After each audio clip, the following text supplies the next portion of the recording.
Korjasime kokku vaeste intelligentide lapsed ja viisime nad Reformierakonna isadepäevale, et neile selgitada elu tõsiasju uues Eestis. Ma teile veel ühest huvitavast asjast. Miks ühed inimesed on inetumad, halvemad, lollimad, vääritumad kui teised inimesed? Küsimus ongi puhtalt ühes väikeses komponendis inimese organismis ja see tegemist on geeniga. Heade geenidega inimestest saavad kaunid, ilusad, rikkad, teadlased, majandusinimesed ja poliitikud. Halbade geenidega inimestest, nendest saavad pätid, kurjategijad, mõrtsukad, tapjad. Me saame ühe asja ainult teha. Me saame teha selle, et teil ei sünniks lapsi. Kas teile on kunagi räägitud seda, kust lapsed tulevad? Teate, kust lapsed tulevad? Väga hea, väga hea. Aga kas te teate, kuidas teha niimoodi, et ei tuleks enam vaeseid lapsi? No selliseid nagu teie. Selleks, et vaeseid lapsi ei sünniks, selleks tuleb teha üks väike operatsioon lastele. Selle operatsiooni nimi on steriliseerimine. Kas te saaksite korrata kõik järgi? Steriliseerimine. Väga tubli. Väiksed lapsed tuleb juba varakult steriliseerida. Kordame järgi. Steriliseerida.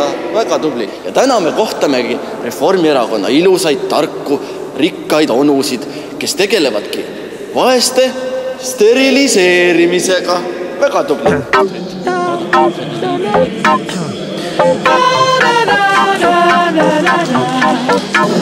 Vaadake, siin on kohal Eesti Liit.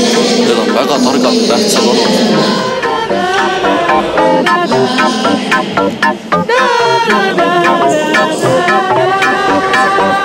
See, mida ma siin näen, see on provokatsioon. Provokatsioon kõige ilusa vastu. Me tahame ainult toetada teid. See on väga tore. Me näeme, et meie vaated on teie omadega väga sarnased. Teie vaated, vähemalt need, mis on siin pallide pealt lugeda ja särkide pealt lugeda, ei ole meie omadega sarnased.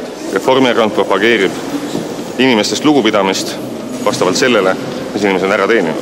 Vaesed on vähem ära teeninud. Vaesed ei ole vähem ära teeninud, vaesed on teeninud ära täpselt selle, kui palju nad on pingutanud. Inimesi ei pea alandama selle pärast, kui nad on rohkem tahtnud, rohkem suutnud, rohkem pingutanud ja tänu sellele teenivad rohkem. Ja me saame aru, me võime natuke tagaplaanil olla, me oleme ka nagu, me ei ole eriti rikkad. Kahju, et Reformierakond distantseerib ennast oma tõelistest toetajatest. Kuhu te viite need pallid? Kohast välja. Aga ma võtan need endale. Aga siis lähed koos pallidega ja tagasi ei tule. Lapsed, vaadake, see on onu Eiki. Eiki on väga tähtis mees.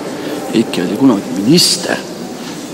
Ja, teate, kes on minister? Minister on mees, kellel on väga head geenid. Mäletate, ma ennem rääkisin geenidest. Ainuke viga on selles, et onu Eikile ei meeldi vaesed lapsed ja sellepärast me saime kõik niimoodi pahandada. 1, 2, 3. Eesti kuulub riigile!